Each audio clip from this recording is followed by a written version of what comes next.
The first time I saw him, I thought it was a trick of the light, a shadow thrown by the faulty bulb on the landing. It was 3:17 a.m., and the old brownstone was a tomb, silent except for the groan of settling bones and the frantic thumping of my own heart. I was coming back from the bathroom, my eyes bleary with sleep, when a flicker of movement in the periphery yanked me fully awake. There, in the open space, between the third-floor banister and the ceiling, a man was hanging. My breath hitched, a tiny, pathetic sound swallowed by the oppressive quiet. He was suspended in the center of the stairwell, a lanky silhouette against the dim glow of the street lamp filtering through the skylight 4 stories up. A thick, coarse rope was knotted around his neck, the other end vanishing into the darkness above. His head was tilted at an unnatural angle, chained to chest, and his limbs hung limp, swaying with an almost imperceptible rhythm, as if the building itself were breathing. I couldn't see his face, only the shape of Hema dark cut out against a slightly less dark background. I stumbled back into my apartment, my hands fumbling to turn the deadbolt. I pressed my ear against the cool wood of the door, listening. Nothing. No creak of rope, no struggling breath. Just silence. You're sleepwalking. Vermetta told myself, you're stressed. The new job, the new city. It's a waking dream. I repeated it like a mantra until the sun rose, painting my walls. In weak, New York morning light.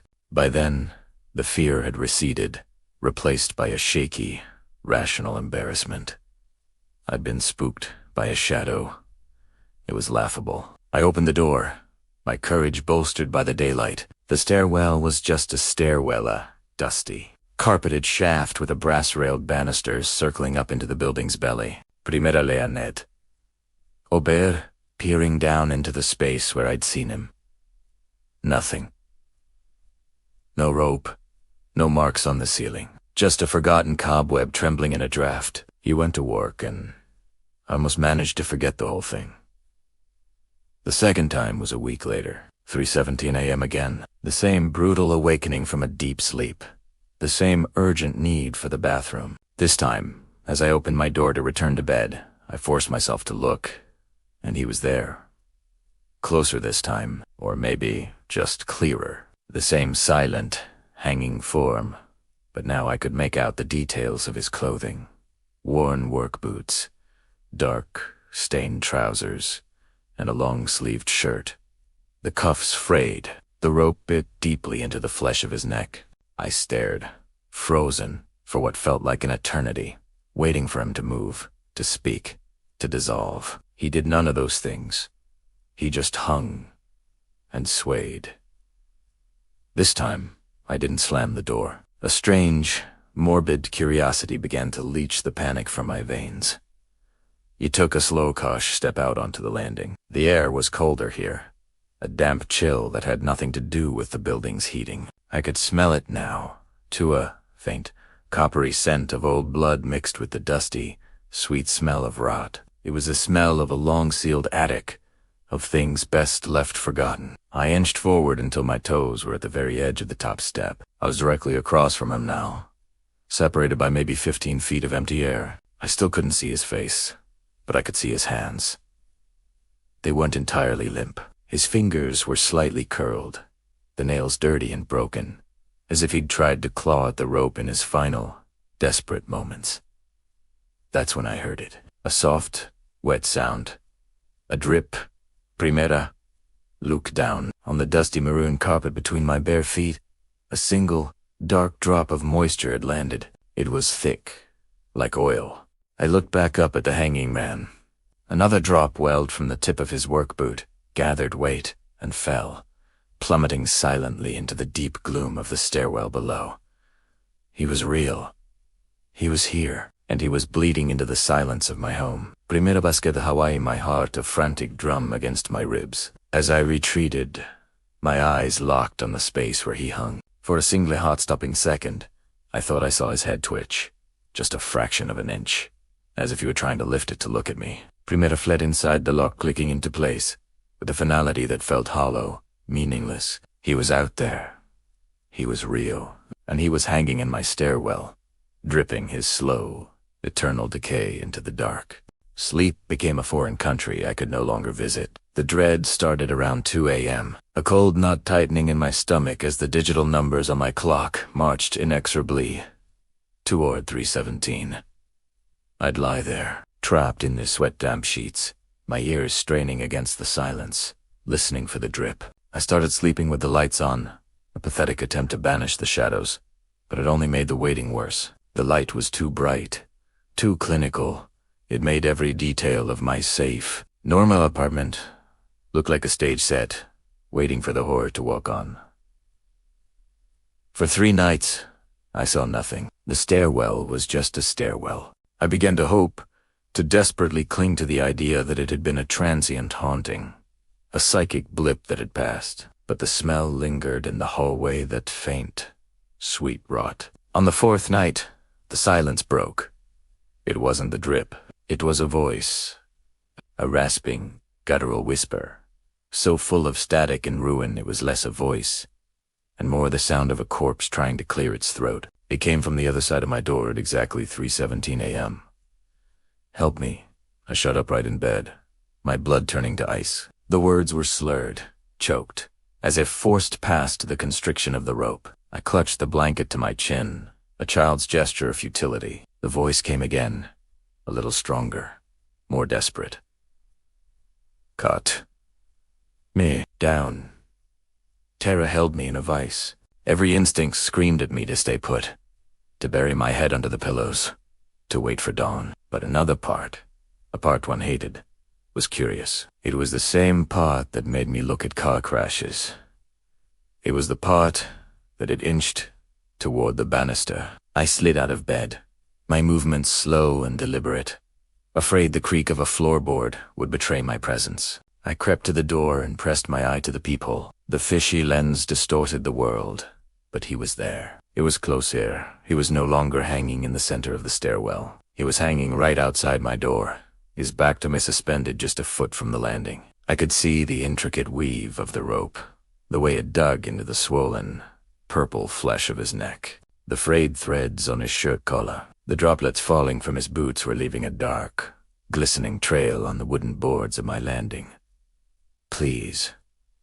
The voice rasped. It was definitely coming from him. His body gave a slight, convulsive shudder. "It hurts." My hand trembled as I reached for the deadbolt. Logic was a distant echo. This was a spirit in torment, a soul crying out for release. Wasn't it a human duty to help? To show compassion? My fingers brushed the cold brass of the bolt. And then he moved. It wasn't a shudder of pain. It was a deliberate, controlled movement. His right arm, which had hung limp at his side, slowly began to rise. The joints cracked with a sound like stepping on dry twigs. His hand, with its broken, dirty nails, curled into a fist, and then, with a slow, terrifying precision, he knocked on my door. Knock, knock, knock. 3 slow, deliberate raps. The sound was horribly solid, horribly real. It wasn't a ghostly tap. It was the knock of a man who meant to be let in. I stumbled back from the door, my breath caught in my throat. The knocking stopped.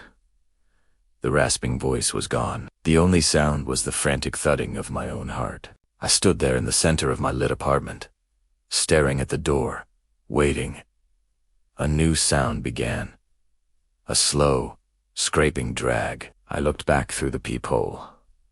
He was moving away, swinging back across the landing toward the center of the stairwell. But as he swung, the toes of his work boots dragged across the floorboards, leaving twin, wet trails behind. He was reclaiming his post, but he had left his mark. He had made contact. I didn't sleep for the rest of the night. I sat with my back against the wall, staring at the dark, sticky streaks on the floor just outside my door, visible through the narrow crack underneath. The hanging man wasn't just a passive spectacle. He was aware of me. He was interacting, and he wanted in 2 days. I didn't leave my apartment. The world outside my door ceased to exist. I lived on tap water and the last few stale crackers in the cupboard. My phone had died, cutting me off from a world that now felt like a distant dream. The only constants were the cold, the smell, and the ticking clock. Marching toward 3:17 a.m. He didn't speak the next night. He didn't knock. He just hung there, facing my door, his bulging eyes a constant, silent pressure against the wood. I could feel his gaze. I stopped looking through the peephole. I didn't need to. I knew he was there, smiling that terrible, knowing smile. On the third day, dehydration and desperation overrode my terror. My mouth was a dry husk. My head throbbed. I needed water. I had to get to the corner store. My plan was simple, insane, and my only option. I would wait until just after 3:17 p.m., the daylight counterpart to his witching hour, and make a run for it. At 3:20 p.m., my hand was on the deadbolt. I took a deep breath, mentally preparing to sprint past the empty space in the stairwell, down the flights, and into the blessed, normal street. I yanked the door open and froze. The stairwell was not empty.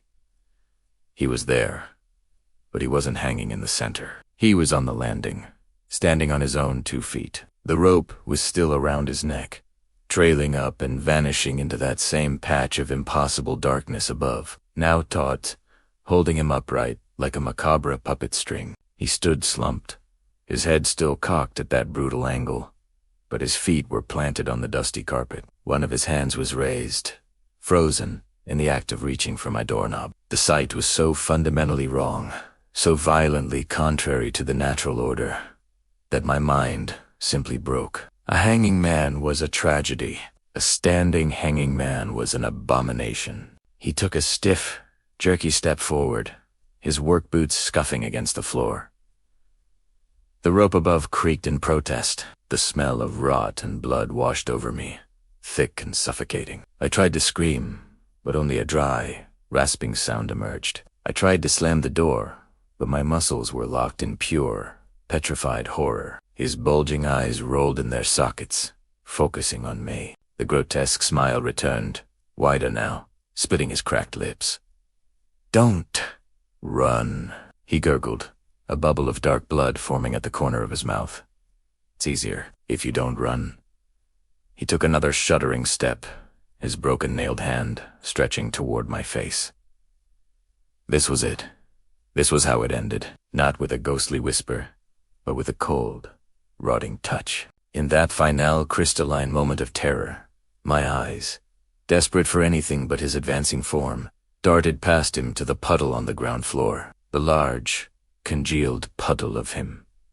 And I saw it. Reflected in the dark, Bisco's surveys cast by the afternoon sun from the skylight, was the image of the stairwell. But in the reflection, there was no man. There was only the rope, hanging straight down, suspended from nothing, its end tied into a perfect, empty noose. The truth detonated inside my skull. There was no man. There never had been. The rope was the entity. The hanging man was just a suggestion. Lure, a terrifying, sympathetic form it used to hook into a human mind, to feed on our terror, our empathy, our very understanding of death. It was a parasitic idea, given shape by my own fear, and it had chosen me. The thing wearing the man's skin was inches from me, its cold breath frosting my skin. The realization didn't bring courage. It brought a deeper, more profound despair. How do you fight a thought? How do you kill a story? Its fingers, cold as a corpse, brushed against my cheek. The silence that followed the knocking was worse than the sounds themselves. It was a watchful, predatory silence. I spent the next day in a fugue state, my nerves scraped raw. I called in sick to work, my voice a thin, unconvincing thread. I couldn't eat. I couldn't think. The image of his twisted neck, the sound of his dragging boots, the feel of his knock vibrating through the wood it played on a loop behind my eyes. I was a prisoner in my own home, the world outside my windows, the honking cabs. The chattering pedestrians felt like a movie playing on a screen. A reality I was no longer part of. My reality was this apartment, this landing, and the thing that hung in the stairwell at 3:17 a.m. That afternoon, fueled by a desperate, jittery kodosh, I decided to investigate. I wasn't going to wait for him to come to me again. I needed to understand. I armed myself with a heavy flashlight, more for the comfort of its weight than any belief it could ward off a ghost, and opened my door. The daylight, once a comfort, now felt a deceptive. It illuminated the stains on my landing with brutal clarity. They weren't just wet spots.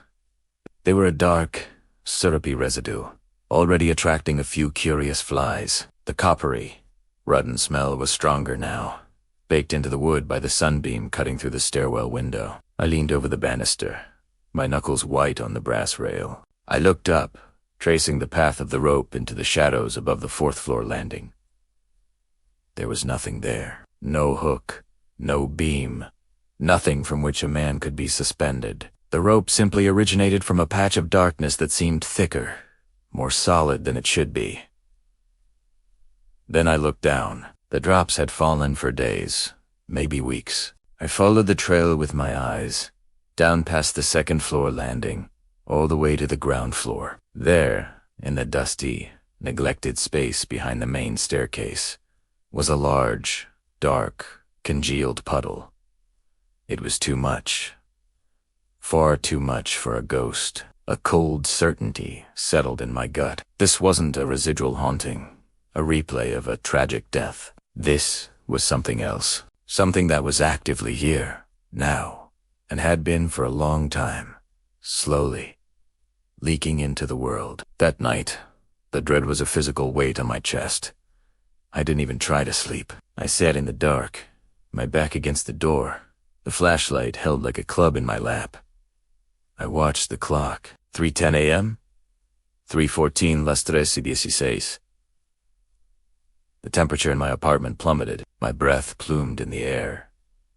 Las 3:17. The voice came immediately, not from the hallway, but from right against the door, a wet, intimate whisper through the keyhole. I know you're there. I flinched, biting down on a scream. Let me in. It's cold out here.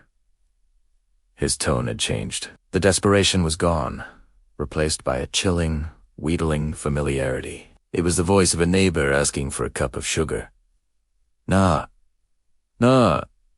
Nah. The door shook in its frame. He wasn't politely rapping this time.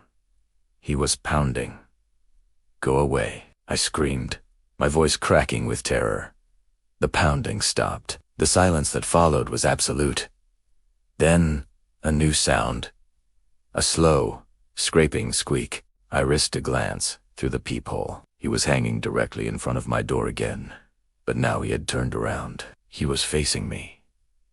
I saw his face. It was swollen and livid, his features distorted by the rope's brutal leverage. His skin was a mottled purple and blue, his eyes wide open, bulging from their sockets. The capillaries burst into red maps of agony. But they weren't vacant. They were fixed, with a terrible, knowing intelligence, directly on the peephole, on me. A grotesque smile stretched his cracked, blue lips. I can wait, he rasped, his breath fogging the tiny glass lens, blinding my view. I have nothing but time, and you have to come out eventually. He began to sway again, his body turning slowly back toward the stairwell. The squeak was the sound of the rope twisting against itself. He left me there, huddled on the floor, his frozen breath still obscuring my view of the outside world. The line between inside and outside had been erased. Eachin knew my face, and he was patient. The touch was not the cold, solid grip of a hand. It was an absence. A nullity, where his fingers brushed my cheek. Sensation vanished, replaced by a deep, penetrating cold that felt less like temperature and more like the void between stars. A static hum filled my head, drowning out my own thoughts, my own terror. I did not scream. I could not. My body was no longer my own. The rope smiled its lipless smile, and with a final, jerking pull from the darkness above, it stepped back. It didn't turn.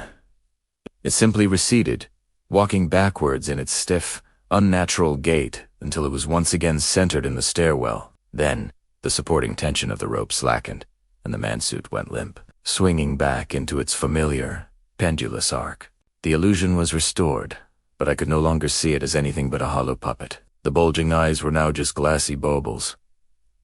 The agonized expression, a meaningless mask. I stumbled back into my apartment, the door swinging shut on its own.